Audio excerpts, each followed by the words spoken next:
Selamat sore Bapak Ibu, Shalom. Saudara kasih Tuhan, puji Tuhan. Kita akan belajar hari ini. Saya beri judul hati sebuah ruang pengadilan. Jadi hati kita itu adalah sebuah ruang pengadilan. Kita akan baca dalam Yeremia pasal yang ke-17 ayat yang ke-10. Yeremia pasal yang ke-17 ayat yang ke-10. Saya bacakan buat kita Bapak Ibu, Yeremia 17 ayat yang ke-10.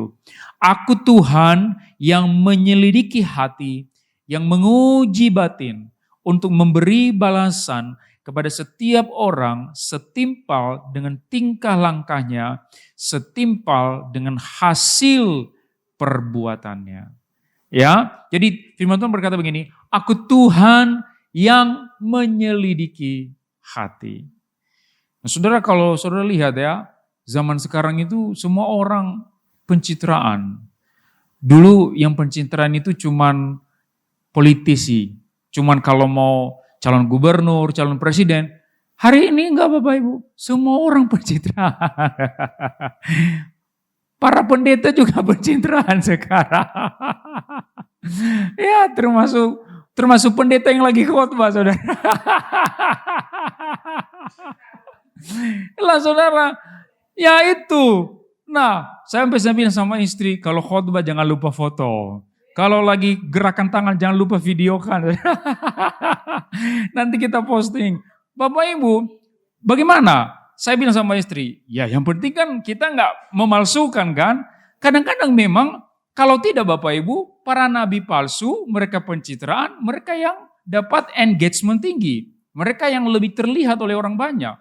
Loh, saya selalu berpikir begini, saya yang sudah belajar firman, kenapa saya tidak menyaingi mereka? Kenapa saya tidak punya engage yang sama dengan mereka untuk saya membagikan kebenaran? Nah, Bapak Ibu, karena yang paling penting di sini adalah hati. Sebenarnya semua orang boleh pencitraan. Semua orang harus tahu bahwa Anda itu anak Tuhan Yesus.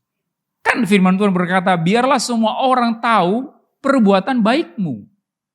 Ya, saudara kasih Tuhan. Artinya apa? Lakukan kebaikan kepada semua orang, itu maksudnya. Nah, saudara kasih Tuhan, artinya apa? Yang perlu kita jaga di sini adalah hati. Jangan juga pencitraannya seorang ayah yang baik.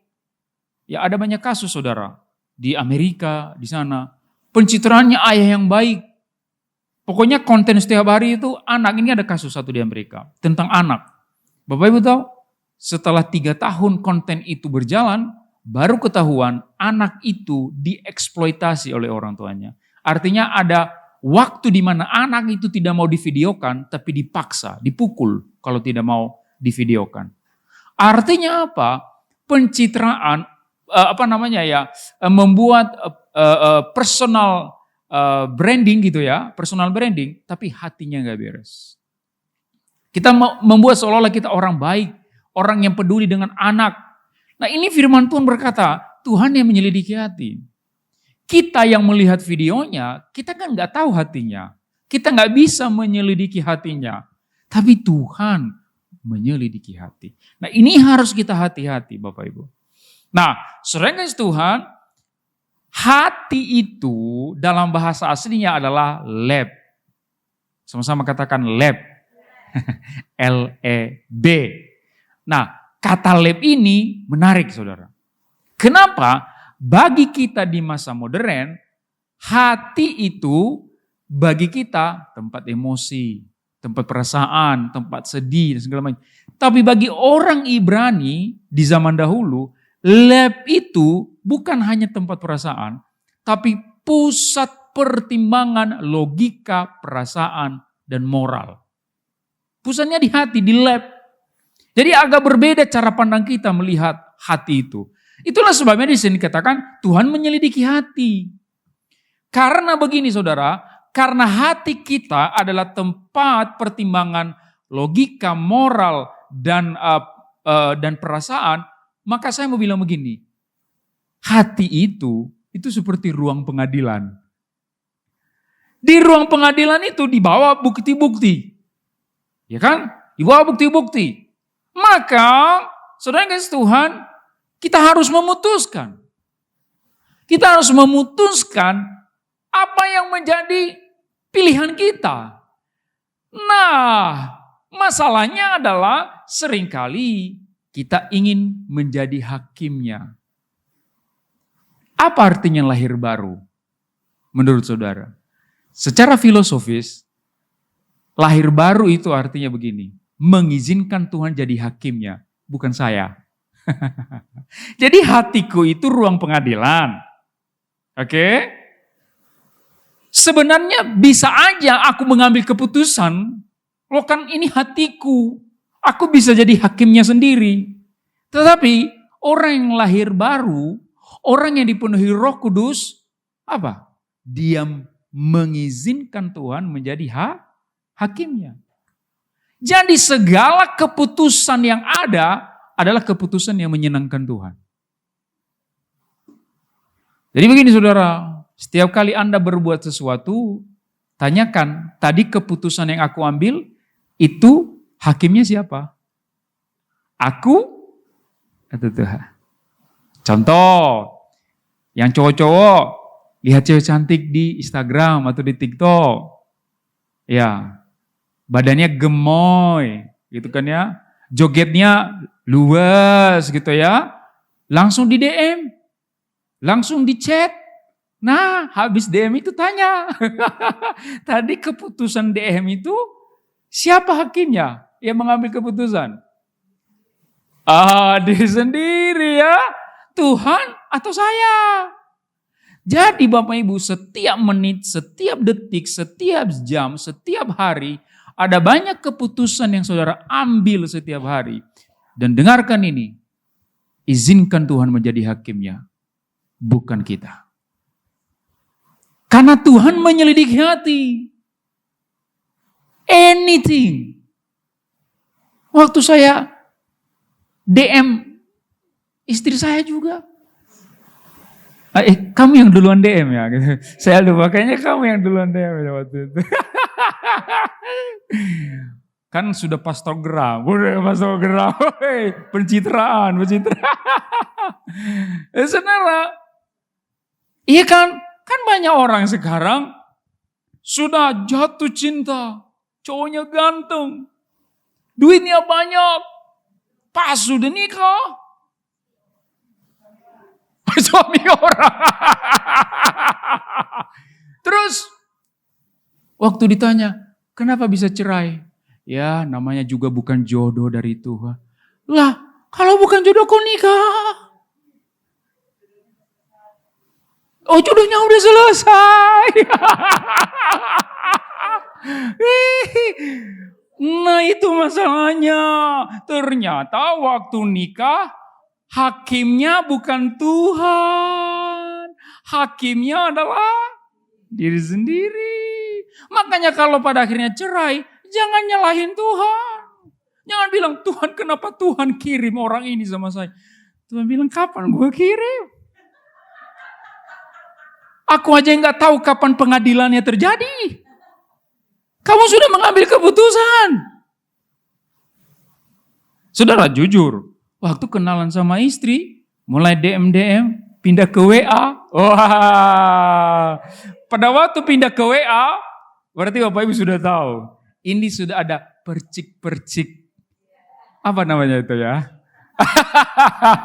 Itu saya bawa sama Tuhan. Itu saya bawa sama Tuhan. Justru, jujur saya senang. Saya senang banget itu loh, senang. Nah, saya punya kebiasaan Bapak Ibu. Apapun emosi yang saya rasakan, sedih ataupun senang, saya ceritakan sama Tuhan. Karena menurut saya, kalau kita sedih, gak cerita sama Tuhan, kita kepahitan nanti. Kalau kita senang, kalau gak cerita sama Tuhan, kita jadi sombong. Jadi, saya ini kan senang nih, saya cerita Tuhan, aku kenalan sama ini, Engkau tahu apa yang aku lakukan ke depan, bagaimana masa depanku. Ya, kalau ini bisa membantuku menjadi rekan sekerja bagi kerajaan-Mu, maka pimpin langkah kami.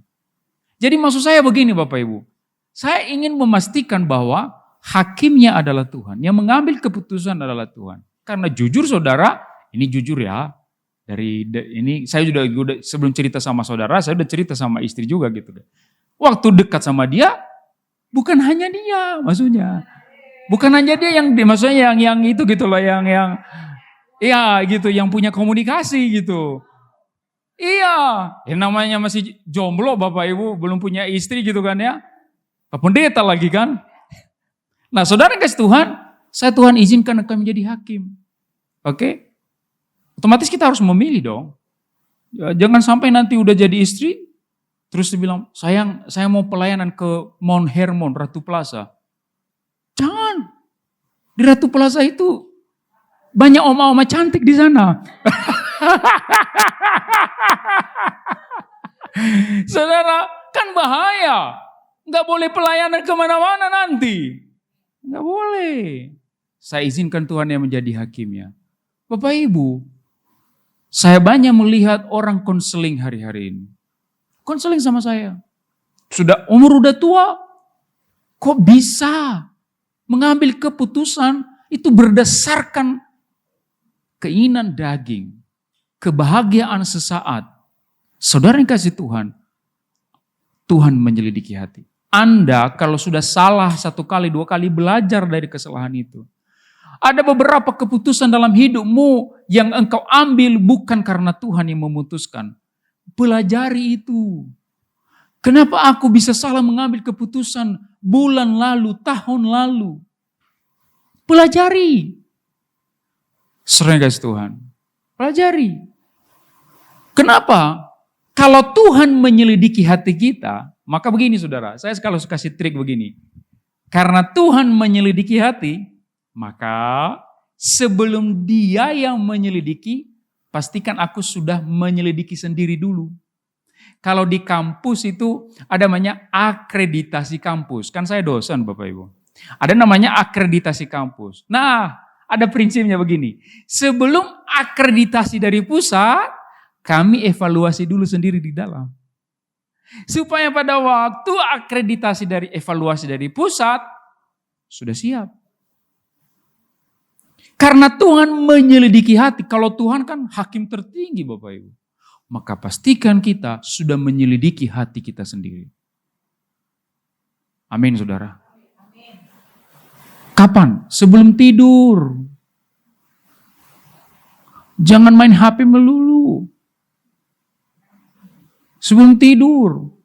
Selidiki hatimu sepanjang hari ini. Kayak saya berkhotbah melayani. Apakah hari ini aku melayani dengan tulus? Atau aku memilih-milih? Atau aku memberhalakan uang seperti persembahan kasih? Saudara kasih Tuhan, itu harus kita selidiki hati kita. Saudara kasih Tuhan, selidiki hatimu. Karena kalau Tuhan menyelidiki, kan di sini apa?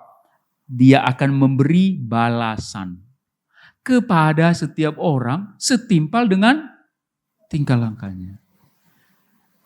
Bahaya. Tuhan itu adil. Kalau sampai Dia yang sudah menyelidiki dan Dia melihat bahwa ini adalah sebuah kesalahan, keputusan yang salah, Tuhan itu adil loh. Maka jangan heran ada banyak hal dalam hidup kita.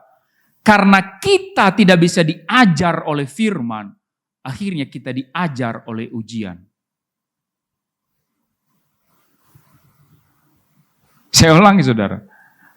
Kalau kita tidak bisa diajar oleh firman, maka kita akan diajar oleh ujian. Makanya kalau dengar firman, izinkan dirimu diajar. Berubah. Mindsetnya, oke, I'm agree. Aku setuju dengan firman itu. Setelah setuju, putuskan. Aku akan melakukan firman itu. Karena begini saudara, kalau saudara tidak diajar oleh firman, saudara akan diajar oleh ujian. Saudara, saya karena ada pengalaman saya dalam hidup saya tidak bisa diajar oleh firman. Setiap hari saya dengar firman, jangan sombong, jangan angkuh, dan sebagainya. Tapi tetap, sekalipun saya mendengar firman, saya memelihara kesombongan itu. Saya memelihara keangkuhan itu, saudara. Maka saudara yang kasih Tuhan, kadang-kadang, akhirnya saya diajar oleh ujian. Karena Tuhan itu menyelidiki hati. Kemarin saya khotbah di Kejaksaan Agung Republik Indonesia, hari Jumat kemarin. Di Kejaksaan Agung. Ini kan para jaksa semua. Yang ada di depan saya. Saya bilang sama mereka, sebelum ruang pengadilan itu Anda ke sana, ada ruang pengadilan pertama yang harus Anda bereskan. Apa itu? Hatimu. Apa maksudnya? Begini, tuntutanmu, kasus yang engkau angkat, pastikan bukan hanya sesuai prosedur undang-undang. Karena begini Bapak Ibu, undang-undang itu bisa dicocologi sama kita, karena kita pintar, kita menguasainya. Masuk akal kok, undang-undangnya ada kok. Saya bilang, bukan itu patokannya, bukan undang-undangnya. Itu lapis kedua. Lapis pertama adalah hatimu. Pastikan keputusan yang kamu ambil menyenangkan Tuhan. Sesuai kehendak Tuhan. Jadi di pengadilan hatimu sudah ada keputusan bahwa langkah yang kamu ambil adalah sesuai kehendak Tuhan. Kalau kamu sudah yakin itu, maka masuk ke pengadilan di misalnya pengadilan negeri Jakarta Selatan. Oke, silakan bicara undang-undang. Tapi sebelum itu, di kamar tidurmu, di ranjangmu, di tempat tidurmu, pertimbangan hatimu sudah selesai. Pengadilan hatimu sudah selesai. Sehingga saya bilang saudara yang kasih Tuhan, engkau menjadi abdi negara. Bukan hanya abdi negara, tapi engkau abdinya Tuhan. Ini kan kita semua abdi negara nih. Saya bilang sama mereka, jangan hanya abdi negara, tapi abdinya Tuhan juga. Justru itu yang paling utama. Ya, Tuhan apa saudara? Memberi balasan setimpal dengan hasil perbuatannya. Tapi dengarkan nih saudara, kalau engkau sudah mengizinkan Tuhan menjadi hakim dalam hatimu dalam pengambilan keputusan, maka dengarkan ini, Tuhan akan memberikan balasan setimpal kepada. Dia akan mempercayakan perkara-perkara yang melampaui apa yang dapat engkau bayangkan. Karena hatimu sudah siap. Kadang-kadang istri tanya, sayang, jangankan 1 miliar, 100 juta aja kok Tuhan gak percayakan sama kita ya. 100 juta aja ada, gak ada gitu ya. Jangankan 1 miliar gitu. Saya bilang sama dia, ya jangan bilang Tuhan gak adil. Orang-orang yang dipercayakan uang sebanyak itu, ada banyak proses yang mereka lewati. Sampai Tuhan mempercayakan itu kepada mereka, berarti apa? Tuhan memberi balasan yang setimpal kepada mereka. Ya, saudara kasih Tuhan. Artinya apa? Mungkin kita dalam kehidupan sehari-hari, dalam keputusan-keputusan kita setiap hari, kita masih pada kesenangan sesaat. Maka Tuhan bilang dari surga, jangankan yang besar, yang kecil aja engkau nggak bisa dipercaya. Saudara kasih Tuhan. Jadi kita harus, karena begini saudara, Tuhan hanya membalas dengan setimpal dengan hasil perbuatan kita. Izinkan Tuhan menjadi hakim. Saya nggak tahu saya sudah cerita belum di sini yang saya di rumah sakit sama anak Kiara, kemudian ada godaan untuk undangan khotbah gitu ya. Ya, saya pernah khotbah di sini kan. Ya. Tapi mungkin ada yang belum dengar ya. Belum dengar ya Bu ya? Oke. Jadi bulan Januari kemarin saudara, kan anak kami Kiara sakit, dia infeksi paru-paru. Lalu saudara, dia harus masuk rumah sakit, rawat inap. Waktu rawat inap, ada satu anak di dalam ruangan itu, ternyata virus. Belakangan baru ketahuan. Satu ruangan, ya pindah virusnya.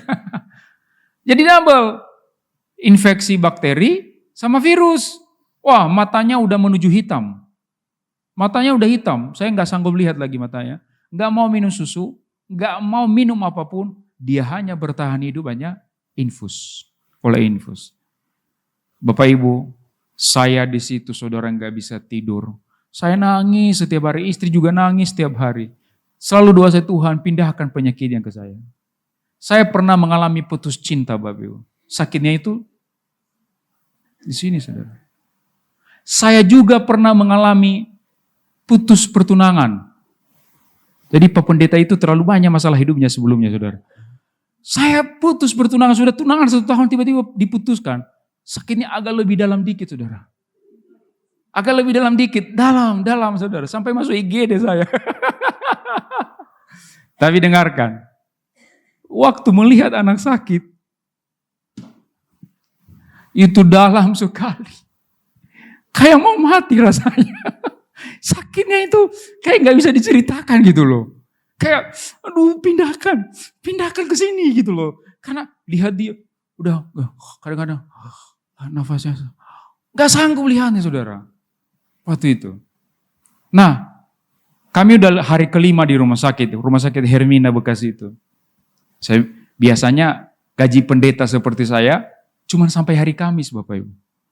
Jumat Sabtu Minggu puasa terpaksa. Puasa tapi terpaksa. Saudara, lalu saya bilang sama istri, sayang kita udah gak ada uang loh. Dia bilang gimana dong?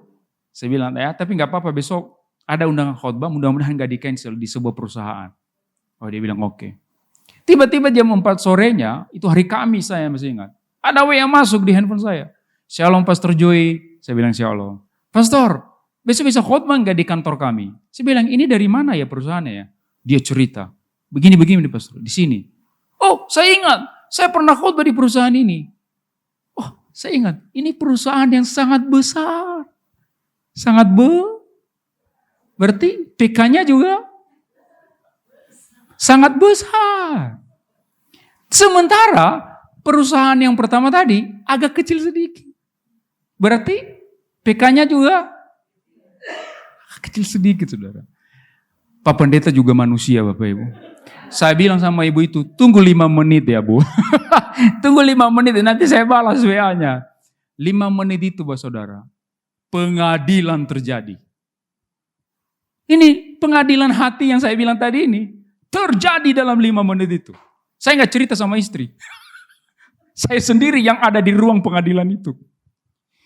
Di bawah bukti-bukti yang pertama. Si setan itu, si jahat itu dia bawa bukti yang pertama. Dia memberikan dalil. Lihat, anakmu lagi butuh perawatan uang. Kalian butuh makan, ini harga makanan di sekitar rumah sakit ini mahal-mahal. Ini pasti dari Tuhan. Panggilan khotbah yang kedua ini pasti dari Tuhan.